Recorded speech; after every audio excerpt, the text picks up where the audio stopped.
What's up internet, Kevin here, and as many of you know, January is a really damn slow month when it comes to games, but it did give me time to get back to my iPad and bring you guys my favorite iOS titles of January 2015. Now this month, there were a lot of puzzle titles that I really loved. Some are really simple and minimalistic, while we've got another one that's a little more complex with some RPG elements thrown in. I've also got an action game for you guys called Space Marshals, but before I get to any of those, we're gonna start with the one free-to-play game on this month's list, and that's the Twitch-based time killer, Skyward. Now, at first glance, this probably looks like one of those games where all it boils down to is just tapping the screen again and again and again. And to be perfectly honest, that really is all it is. Basically a Flappy Bird clone. But there are some other things they do from a game design standpoint that does make it a lot more interesting in the long run. First off, there's the game's aesthetic, which is absolutely gorgeous. The whole thing has this very Escher painting style vibe, which makes it a lot more unique from other Twitch-based games. But second off is its mechanics, where every time you reach certain high scores, the game adds new templates to its random level generator,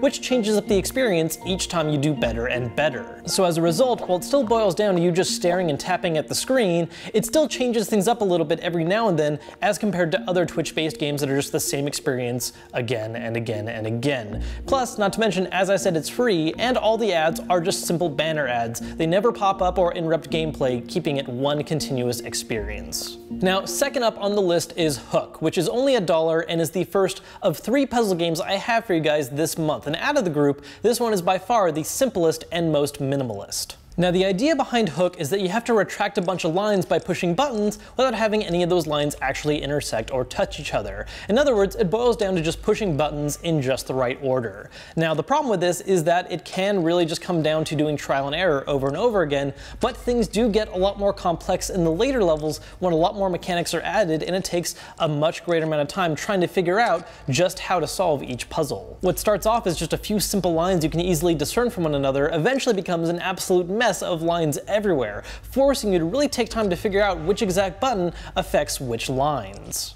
It's a pretty simple idea, and as I said earlier, you could solve the whole thing with enough time and patience using just trial and error, but even then, at only $1, the game has a great amount of content that you can sink into for the occasional time killer, or if you just want to lose an entire day solving every single puzzle. Third up at $3 is my favorite game on this month's list, ShadowMatic.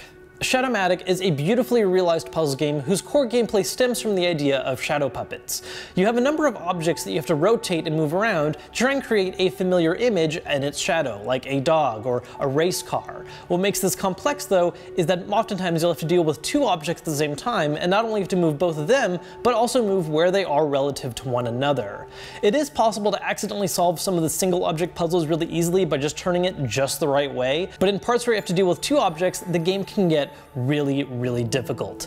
The only thing I have to complain about is that in some puzzles with dual objects, it does get a little nitpicky about how perfect lines have to be. You might find yourself staring at an image that looks like a dog to you, but the game still thinks you haven't solved it quite right, so you spend a minute and a half just trying to align them perfectly. That one hiccup aside though, the rest of the game easily makes up for this by being intuitive, creative, and beautiful, well worth the $3 investment. Now of course, the top 5 list from me wouldn't be complete without having at least one RPG title, and that's what brings us to the 4th game on this list at $4, the puzzle RPG hybrid, Hero Emblems. In the vein of other popular puzzle RPG hybrids like Puzzle Quest, Hero Emblems has you playing a tile matching game which gets translated into combat. Whenever you line up certain symbols, it has the equivalent hero do something. For instance, witches and warriors attack, your healer heals up the party, and the defender has a shield which reduces damage from enemies. The mechanics are simple, fun, and addictive, but what really helps it out too is that they're accompanied by cute visuals, a great soundtrack, and the difficulty pacing is handled really well for the game's story missions, requiring only a little bit of grinding here and there.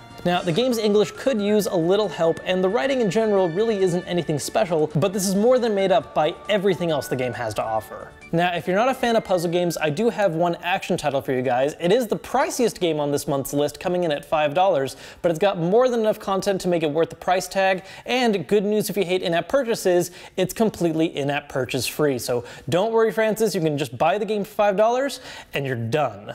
Basic story here is a space prison blows up, a bunch of convicts escape, including you, but you're also a former space marshal who is then on the spot reinstated to go hunt down all those other convicts or shoot them dead. While the main character is pre-designed, you can customize him a little bit with different hats and outfits that you unlock along the way, and the gear you choose to bring along on each mission does change up the playstyle quite a bit because each gun works differently, whether you want to go long range with a sniper rifle or up close and personal with a shotgun.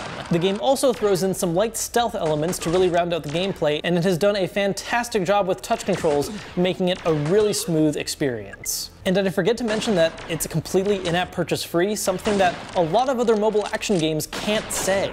Well, those were my favorite iOS games to come out in January. I'm sure you guys had some favorites that I forgot to mention, so make sure to let me know what those were down in the comments. If you guys enjoyed the video, hit that thumbs up button to let me know, and if you haven't subscribed yet, hit that too, because I've got a lot more great content planned for February. Until then though guys, I'm Kevin Kenson, and I'll see you later.